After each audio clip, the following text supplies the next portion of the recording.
Hi, welcome to Milk and Honey Heritage Farms, and I'm Heather. Thank you so much for being here. Today we're going to make meatballs. Yes, we are. We're going to make meatballs, and I'm going to coat them in some elderberry syrup. So join me for this. Please don't forget to hit the thumbs up and like, or that is like, right? Thumbs up is like, duh, right? Well, welcome to the channel and let's make some meatballs. All right, so what I have here is 2 pounds of ground beef. I put different seasonings. I put some garlic seasoning, some Italian seasoning, and some of my homemade mix, and 2 eggs. You can add some breadcrumbs if you choose to. I'm not going to do that for this recipe. What I'm going to do is I'm going to mix it all together really well.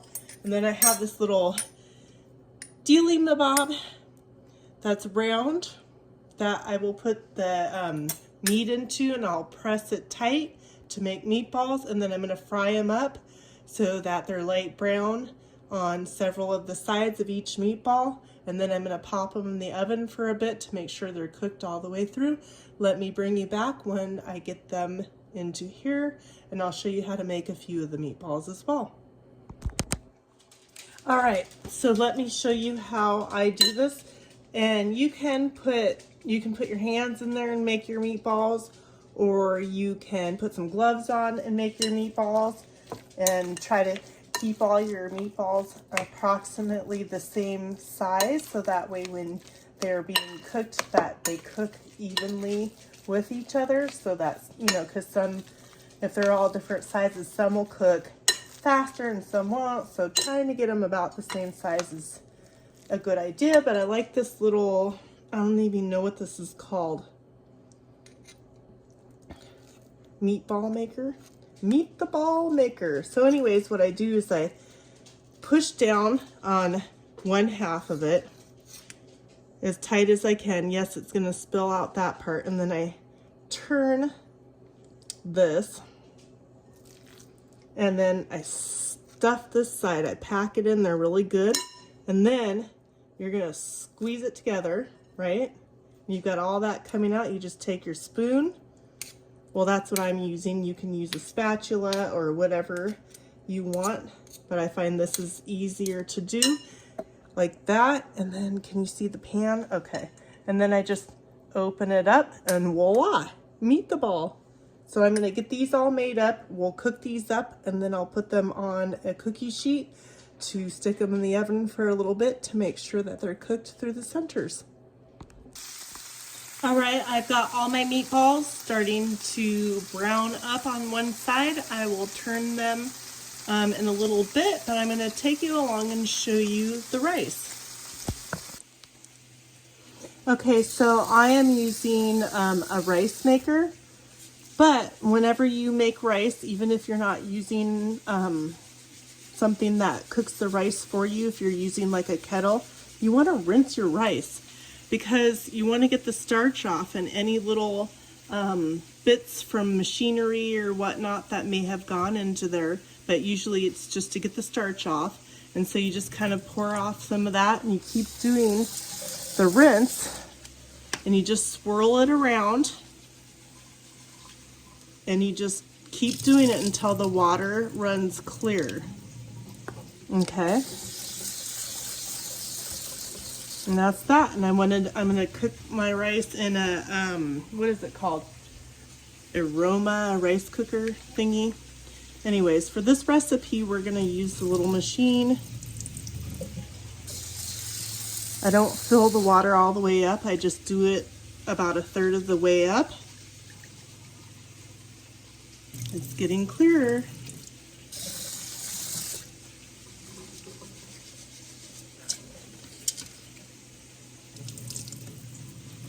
So it depends upon how much rice. This is 2 cups of rice. Now you can see that it's pretty clear. Oop, lost a little rice. You can use the lid to do it one more time for good measure. So if you have a lid or find a lid that you can use, you can also do it this way. but you still lose some rice. Either way. Anywho, so then that's it. Just make sure you rinse your rice and then cook it how you want to cook it. All right, so I am going to turn these over. And I'm using 2 spoons, and hopefully none of them fall apart while I do this.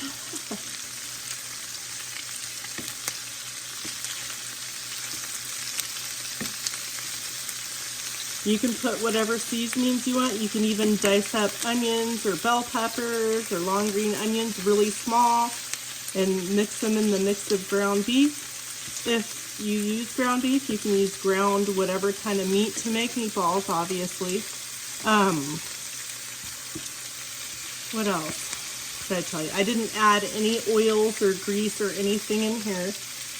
This is actually a pretty low grease ground beef that I use. I mean, if you can buy meats that have less grease, the better, if you can. But whatever you got, right? So then I'm just going to turn all these over and brown the other side just like that. And then I'm going to put them all on a cookie sheet and bake them in the oven at 350 degrees for about probably 15, maybe 20 minutes. And then my rice will be done.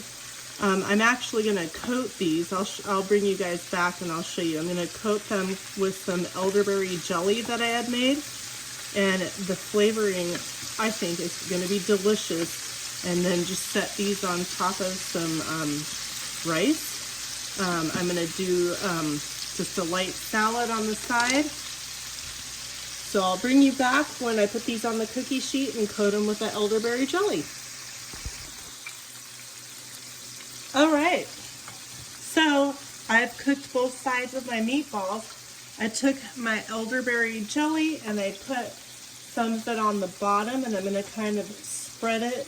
It doesn't have to be perfectly even. You don't have to use elderberry jelly. You can be using whatever jelly or jam that you would like, which is so cool if you make in season whatever berries are ripe in your area or fruits that are ripe, whatever jellies or jams that you make or you can get at a farmer's market would make great stuff to put on your shelf for doing things like this. You could also put jelly or jam on top of some chicken. You can cook chicken that way. Make sure when you put them in the I moved from a cookie sheet to a casserole dish because I realized I needed it deeper for the sauce. Make sure you space them enough between each other for the final cooking in the oven, so that way everybody gets cooked nice and good.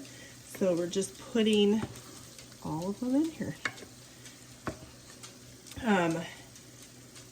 Like I said, this is 2 pounds of ground beef, and you can tell that the centers are not cooked in the middle. That's why we're sticking them in the oven. We already knew that though. So anywho, that's what I'm doing here is I'm just sticking them in here with a little bit of space between each. And then I'm going to use the rest of my elderberry jelly, and I've got more if I need to.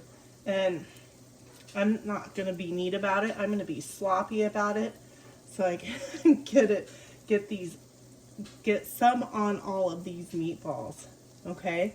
And then before I take them out, I might spin them around inside this casserole dish before I serve them on a bed of rice. Oh, I definitely think that we're gonna need to get another jar. Let's not be shy on this.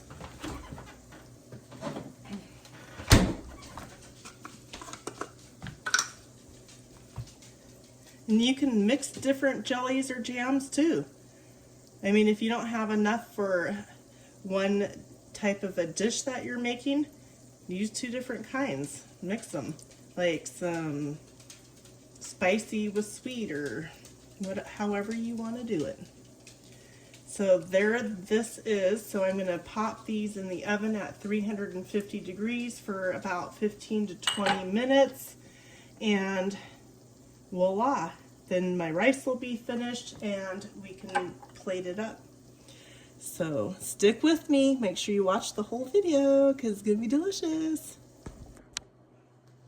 All right, let's get these meatballs out of the oven.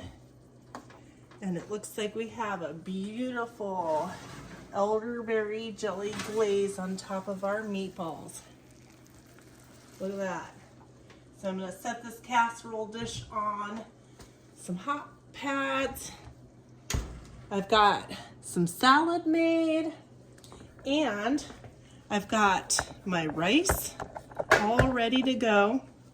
I put a little spat of butter in there so I can stir it up and it doesn't stick together and clump.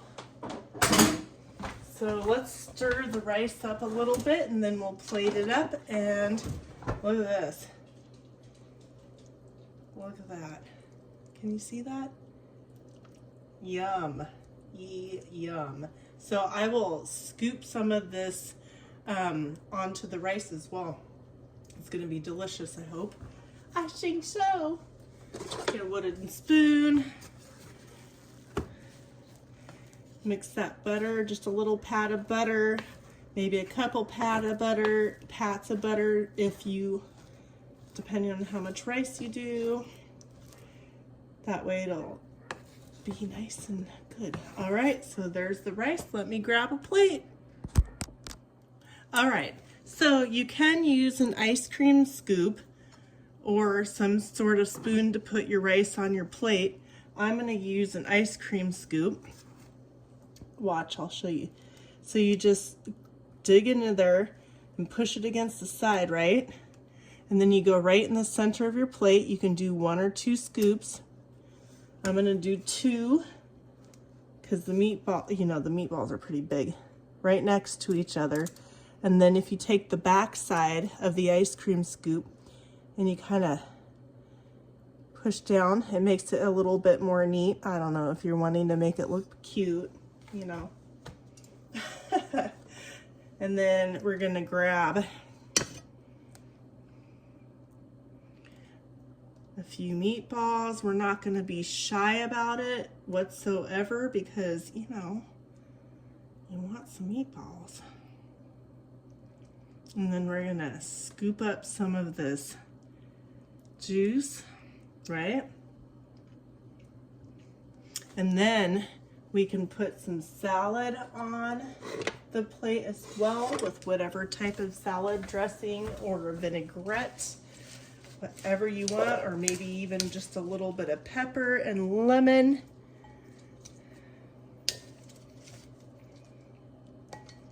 And voila.